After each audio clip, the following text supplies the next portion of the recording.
বন্ধুরা, তোমরা সবাই কেমন আছো জানিও। এই গাছগুলো দেখছো, এগুলো আমার জানলায় খুব যত্ন করে লাগানো। অনেক বছর হয়ে গেছে। কিছু কিছু গাছ প্রায় 5 বছর 6 বছর এরকম করে করে আছে আমার সাথে। আর কিছু গাছ আমি মানে রেখেছিলাম, কিন্তু নষ্ট হয়ে গেছে, সেগুলো ফেলে দিতে হয়েছে, কিছু করার নেই। আগে সকালবেলায় আমরা মর্নিং ওয়াকে যেতাম, আর তখন দুটো বাড়ি ছিল। একটা ভাই, ও নিজে গাছ খুব পছন্দ করে এবং বিভিন্ন গার্ডেনিংয়ের বিভিন্ন গাছের গার্ডেনিং করে। তো ও গাছ রেখে দিত, আগের দিন বলে দিত যে হচ্ছে বৌদি তুমি যাবে, আমরা গাছ রেখে দেবো, তুমি নিয়ে আসবে। তো সেখানে এই যে এই গাছটা দেখতে পাচ্ছ, এটা আমার হাজবেন্ডের হাতে লাগানো এই গাছটা। তো এই গাছটা যখন আমি নিয়ে আসি, খুব ছোট্ট একটা বেবি গাছ ছিল, একদম ছোট। আমি যখন নিয়ে আসছি গাড়ির পেছনে বসে, আমার হাজব্যান্ড গাড়ি চালাচ্ছিল, তখন আমি ভাবছিলাম যে এত ছোট একটা গাছ আমি নিয়ে যাচ্ছি, গাছটা বাঁচাতে পারবো তো, বা গাছটা ফুল হবে তো। জানি না কী রঙের ফুল হবে, সেটাও আমি জানিনি। যাই হোক, নিয়ে এসে ও নিজে হাতে গাছটা লাগিয়েছিল টবে, এবং গত বছরও ফুল হয়েছিল, এবছরও ফুল এসেছে এবং গাছটা অনেক বড় হয়েছে। মাঝে মাঝে আমি গাছের ডালপালাগুলো একটু ছেঁটে দিই, এবং দেখো ফুলের কালারটাও খুব সুন্দর হবে। যখন ফুলটা ফুটবে না, আমি তোমাদেরকে দেখাবো। আর এটা হচ্ছে মেথি শাক। একদিন মেথি ভিজিয়ে রেখেছিলাম, রেখে পরের দিনকে আমি ওই টবের মধ্যে না ওই মেথির যে অঙ্কুর বেরোয়, ওইগুলো আমি ওর মধ্যে দিয়ে দিয়েছিলাম, তাতেই কী সুন্দর হয়ে গেছে। এই একটু রুটি বা পরোটা খাওয়া যাবে তার জন্য। আর দেখো এখানে এই যে আর একটা গাছ আছে, সেম গাছই আর একটা আছে, যে ওই যে কালারের ফুল হবে, পিঙ্ক কালার, সেমই কালারের ফুলই আসবে এটাতে, একই গাছ।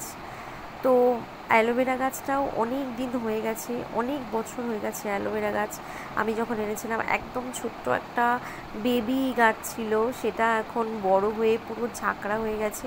ঝড় বৃষ্টি হয়েছিল মাঝে, তো তার জন্য আমি ওই জায়গাটা পরিষ্কার করব বলে আমি সব ঘরের মধ্যে এদেরকে এনে রেখেছি। এরা আমার একা থাকার সঙ্গী।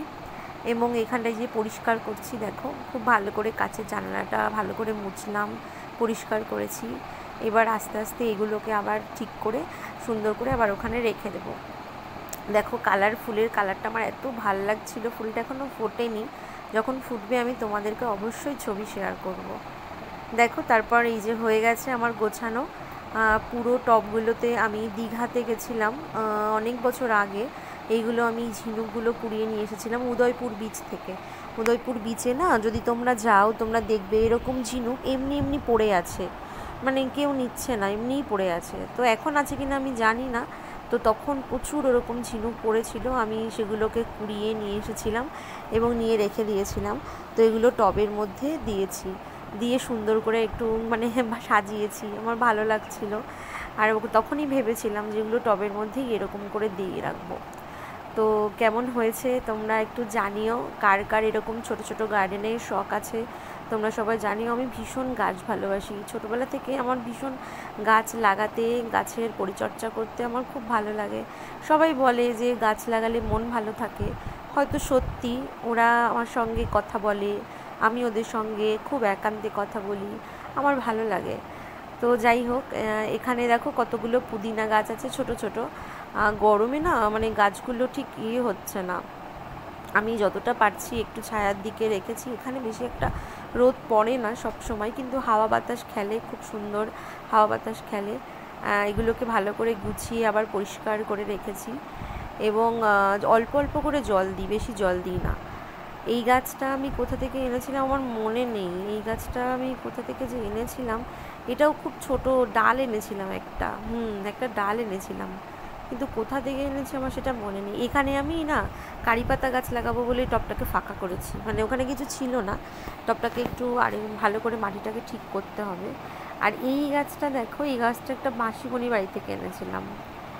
এই গাছটাও ভীষণ ঝাঁকড়া হয়েছিল, মাঝে আমি ডালপালাগুলো কেটে দিয়েছিলাম, তার জন্য সাইড দিয়ে দেখো কচি কচি পাতা বেরিয়েছে, এই যে ছোটো ছোটো পাতা বেরিয়েছে। এই গাছটা অনেক ঝাঁকড়া হয়েছিল, পুরো এত সুন্দর লাগছিল না দেখতে, কিন্তু কি বলো তো, বাড়ছিল না বেশি, কচি পাতাগুলো বেশি একটা বাড়তে পারছিল না। তো ওই জন্য আমি ওগুলো একটুখানি ছেটে দিয়েছি। আর সামনেই যেহেতু বর্ষা আসবে, তো তখন এরা আরও সুন্দর বেশ দেখতে ঝাঁকড়া মতো দেখতে লাগবে, ভালো লাগবে। এটা অ্যাকচুয়ালি আমি ঘরের মধ্যে মানে ইনডোর প্লান্ট বলতে পারো, ঘরের মধ্যে রাখার জন্যই নিয়ে এসেছিলাম। এখন বাইরে রেখেছি, একটু মানে পাতা ছাড়ছে তো সেই জন্য বাইরে রেখেছি। আস্তে আবার ঘরে নিয়ে আসবো, পরে আবার ঘরে নিয়ে আসবো। তো দেখো গাছগুলোকে আমি আবার ওদের জায়গায় রেখেছি। এবং ঝড় বৃষ্টি আসলে কি হয়, ওই ধুলোবালি তারপরে টবগুলোকে একটু নাড়া লাগে, টবগুলো উল্টে পাল্টে যায় না, কিন্তু কি হয় নোংরা টোংরা লেগে যায়।